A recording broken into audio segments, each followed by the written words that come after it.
Fala galera, meu nome é Jéssica Feitosa do PET Engenharia Elétrica e hoje na aula de Física 2 nós vamos ver sobre instrumentos ópticos e óptica da visão. Bom, os instrumentos ópticos eles são por definição dispositivos capazes de processar a luz de forma a melhorar a formação de imagem. Eles podem ampliar ou então detalhá-las. E é a melhor forma de aplicação direta dos princípios de óptica que vocês já estudaram. Então a gente tem esses tipos aqui. O de projeção, que são aqueles que projetam a imagem sobre o anteparo. Um anteparo é uma superfície que vai receber algo, é como se fosse uma barreira, né? Por definição, anteparo é uma barreira. Por isso, as imagens elas serão reais e, consequentemente, invertidas.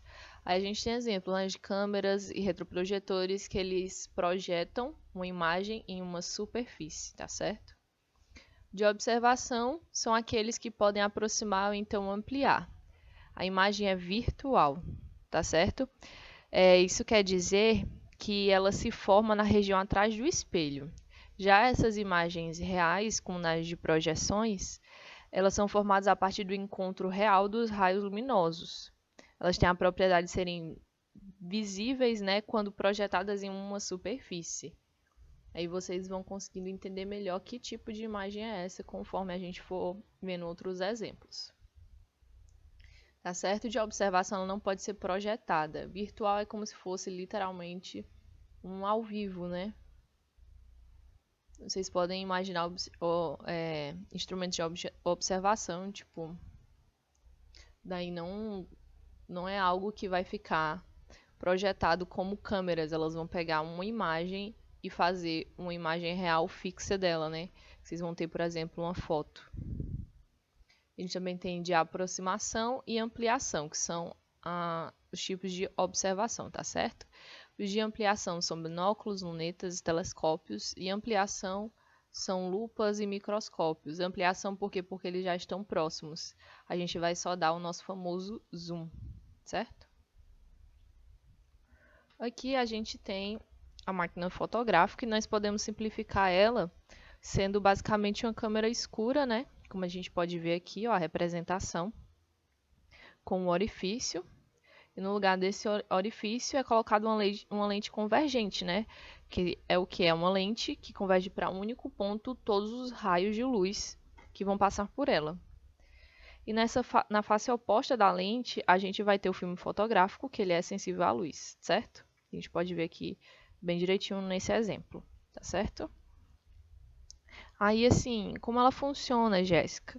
Ela possui um mecanismo, né, que vai fazer o quê? Que essa lente se aproxime ou então se afaste do filme, e a fim de que a imagem seja mais nítida, né, que é o que a gente chama de foco. E daí, quando dispara a máquina, né, quando a gente aperta para fotografar, o diafragma, que é essa partezinha aqui, ó, tá vendo? É como se fosse duas portinhas. Ele vai se abrir em uma fração de segundos, permitindo a entrada da luz. E daí vai ser projetada a imagem, né, nesse filme, que a gente chama, que ele é sensível à luz. Então vai ser projetada a imagem nele, tá certo? Agora falando sobre as lupas, né, ou também um microscópio simples. Ele é um instrumento óptico, né, de lente convergente. A distância focal dele vai ser pequena, que é o quê? Para formar a imagem desse objeto, ele vai ter que ter uma distância bem próxima da lente, tá certo? E ele vai ter que estar entre o foco principal e a lente, ou seja, quando você for usar uma lupa, você aproxima bastante do objeto. Então, ele é um instrumento de ampliação, tá certo?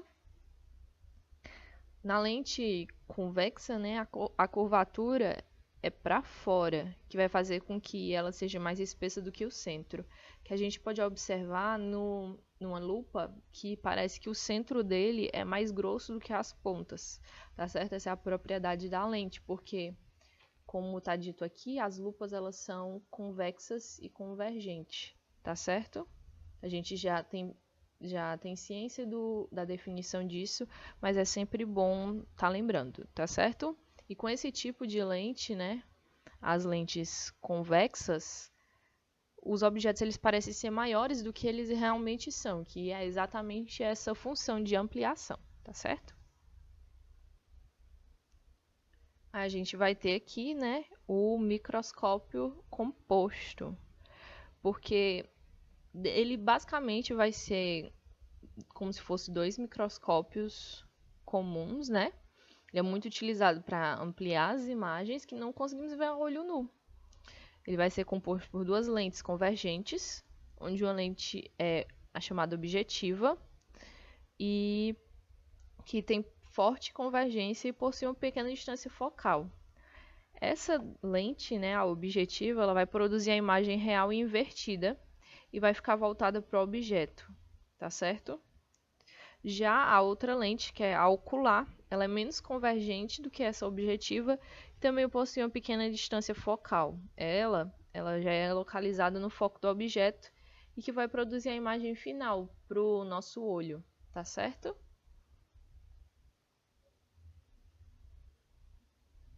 Nós temos também a luneta, né, astronômica, ou então telescópio, tá certo? É um instrumento que tem a finalidade de fazer a observação de astros, planetas, estrelas, né? E a gente pode dizer que a luneta ela possui o mesmo princípio de funcionamento do microscópio composto, né? Porque ele possui duas lentes, ok? A diferença básica vai ser que a lente objetiva é uma lente muito maior, que a distância vai ser já numa dimensão de metros, sabe? E diferente do microscópio, que vai ter uma ordem, né, na distância focal de centímetros. Então é uma proporção bem diferente. E como a gente sabe, o objeto, para ser visto numa luneta astronômica, ele está muito distante. Então a lente objetiva, né, dessa luneta, ela vai conjugar a imagem real invertida no seu plano focal também, tá certo?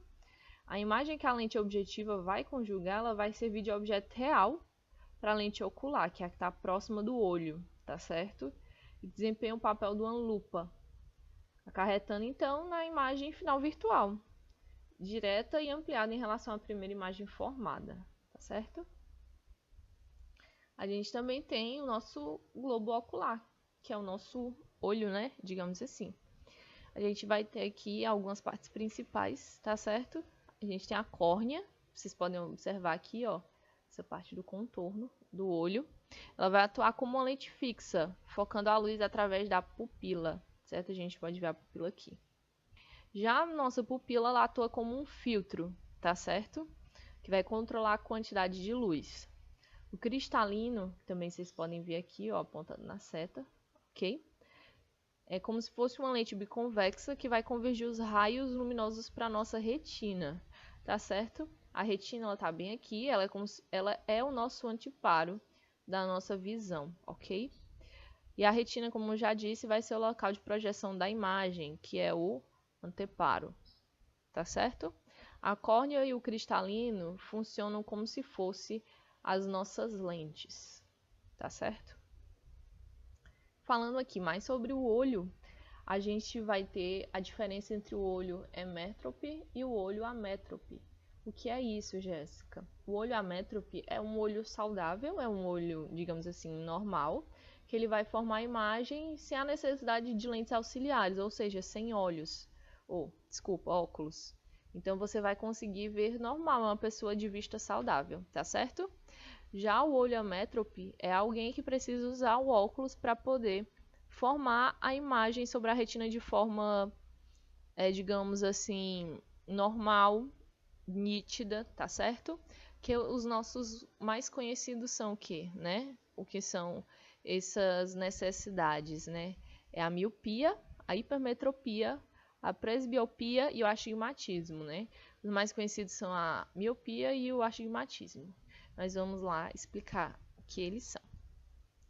Aqui, como vocês podem ver nos exemplos, sempre aqui em cima a gente vai ter um olho normal, que é o hemétrope, tá certo? E aqui tem a projeção da imagem, que ela vem aqui, tá certo? No anteparo, ok?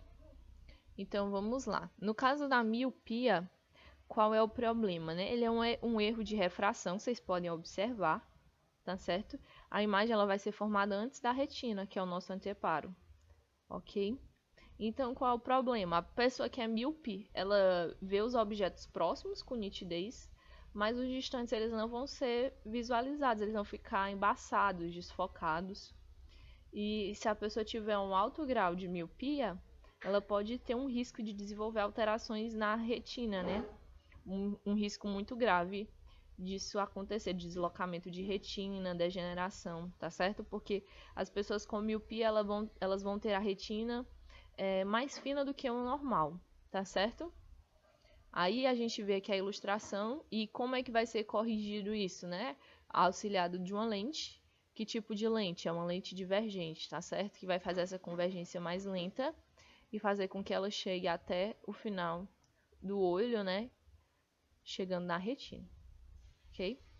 A gente também tem a hipermetropia, ela é o oposto da miopia, ou seja, o olho ele é menor do que o normal. Acontece muito com crianças.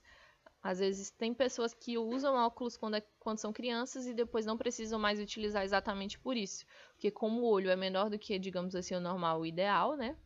A imagem ela é refletida após a retina, tá certo? E como a gente vai corrigir isso? A gente vai colocar uma lente convergente, que é diferente do caso da solução da miopia, tá certo? É o oposto, para fazer uma convergência mais rápida, ok? A gente vai ter também a presbiopia, que a gente vai ver aqui, ó, tá vendo? Como é a visão de um olho normal. Nesse caso, seria mais ou menos o que a gente chama de uma vista cansada. Ela acontece depois dos 40 anos, né? Porque é a perda da elasticidade do poder da acomodação do cristalino, tá certo? Os outros a gente estava falando o quê? Eram alterações na córnea, no cristalino, tá certo? No caso da hipermetropia e da miopia da retina. Então, na presbiopia, na verdade, o problema vai ser no cristalino, tá certo? A pessoa não vai ver com nitidez. A gente pode perceber isso com casos de pessoas mais idosas. E como é que é a correção? A gente coloca uma lente multifocal, tá certo? E progressiva, que daí vai ajudar nessa capacidade natural de visão que nós temos, tá certo? E por último, o astigmatismo, tá certo? Ele é um erro de refração, vocês podem observar aqui no exemplo. Na maioria das vezes é por irregularidade da córnea, tá certo? E o resultado é uma imagem distorcida. Isso vai ocorrer porque os raios de luz eles se dividem, né? Eles chegam em pontos diferentes na retina. Então a pessoa vai ver a imagem embaçada. Pode ocorrer tipo tanto para perto quanto para longe. Normalmente as pessoas astigmatas, quando elas olham para um ponto de luz, ele não é um ponto, ele se divide, né, em vários raios, exatamente por causa disso, tá certo? Ele é formada a imagem em planos distintos, ela não chega assim direto, tá certo? E para corrigir, a gente vai fazer o quê? Colocar uma lente cilíndrica ou então uma tórica, para o quê? Para poder refletir tudo no mesmo ponto, tá certo? E é isso aí, pessoal. Muito obrigada pela atenção. Tenham bons estudos, tá certo? Se inscrevam no nosso canal, ativa o sininho, dá um like, comenta aí se você tiver alguma dúvida, algum comentário, alguma sugestão, tá certo? Segue a nossa página lá no Instagram, fica ligado nas notícias e é isso. Até a próxima. Tchau, tchau.